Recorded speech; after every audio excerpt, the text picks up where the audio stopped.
Hello ladies and gentlemen, and welcome back to another tutorial. Today we'll be looking at how to turn this into this. So we're going to be looking at how to stick graffiti onto a wall.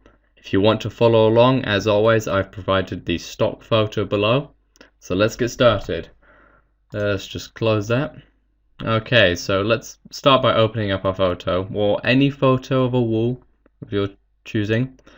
I'm going to start by selecting the crop tool and just bringing that top down, because we don't really need all this. We're only going to be focusing on the wall, so that'll do. Okay, I'm going to zoom in a bit. Right, now you need to go to the text tool and then just click and drag out an area.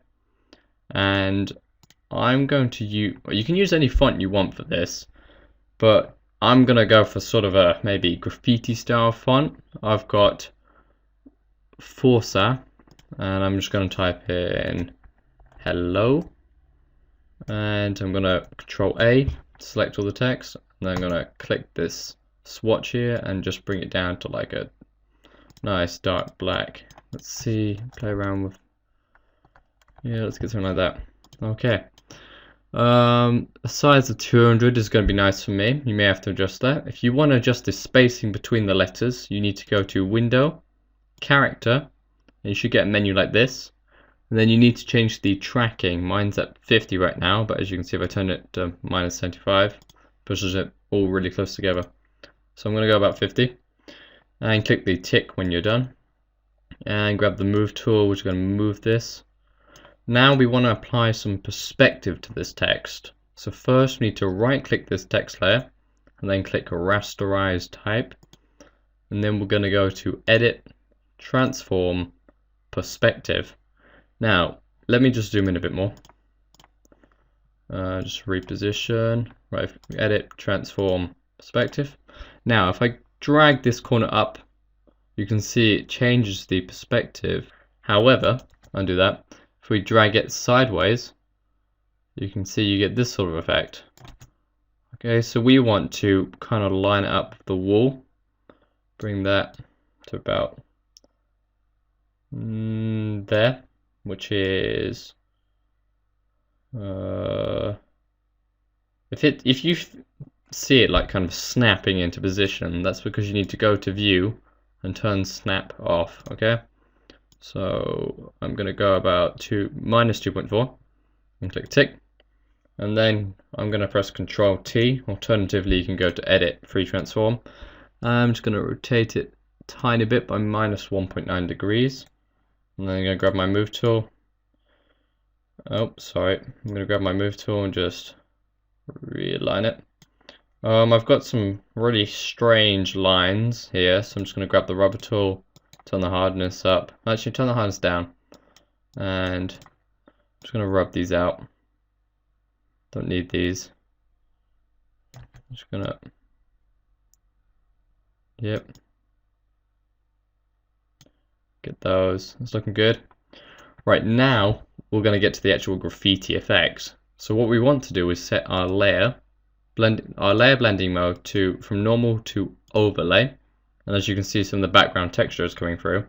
Then what I'm going to do, I'm going to right click and duplicate my layer to really bring some of that color back. But now, as you can see, we're just back to where we started. So if we go down here in the layers palette and click Create Layer Mask, okay, so now we've got a mask of nothing. Go back to here, and then we're going to go to make sure your layer mask is selected, and then go to Filter, Render, Clouds. And as you can see, we're bringing back some of that texture.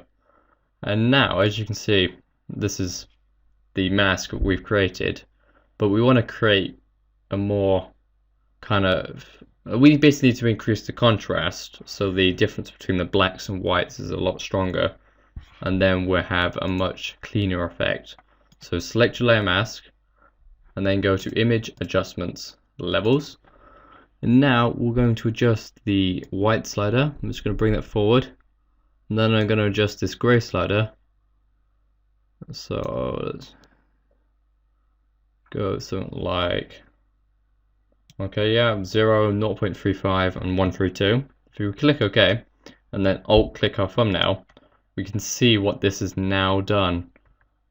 So we've gone from that to this. So now we've got a lot more contrast. We've got a layer like this, but as you can see with graffiti, you kind of have like a blur around this because it doesn't produce the sharpest of lines. Graffiti. I'm not saying I know from experience, but this is how it should. Yeah, that's what we're gonna do to make it look more like graffiti, more realistic. So what we're gonna do, we're gonna duplicate this layer. First, the copy, and then we're going to right-click the layer mask and delete layer mask. Then we're going to go to filter, blur, Gaussian blur. I'm going to go about 7.2, and then we're going to drag this layer beneath our first text layer. Mine's hello. And then what we're going to do now, as you can see, it's kind of blurred. We've got that full color back now. So what we want to do is control click our first hello layer. So it's the second layer now on the list, and hit the backspace button. So now we have this border, like kind of blurred border around all our text, and we have brought back some of that texture. So now what we want to do is bring back these like kind of marks from where the water's dripped down from the top of the roof. So we're going to do this by turning off all our text layers. Then we're going to go to select, color range, and we're going to select these grays by just clicking on them. Then fuzziness of 40% will do nicely. And now as you can see, we've selected all these dark areas, but we want to bring that down. So we're going to go to select, refine edge, and I'm just going to increase my radius a bit. Hold on. It's being really slow. Okay, let's cancel that. Let's go to select, modify, contract. Let's try 3 pixels. Okay, that's looking good. And now if we turn back on all our text layers, and then on each layer you select the layer, hit backspace. Next layer, hit backspace. And then the top layer, hit backspace. And now we have some of this texture from behind coming through, but as you can see there's way too much. So we're going to go Control Alt Z, Control Z, Control Z, Control Z. Then we go select, modify, contract. We'll go by 2. Yeah, that's looking good. And backspace, backspace, backspace, Control D. And there you have it. You have your simple graffiti stuck onto a wall. Hope you enjoyed this quick tutorial. Be sure to check in next week. Have a good night.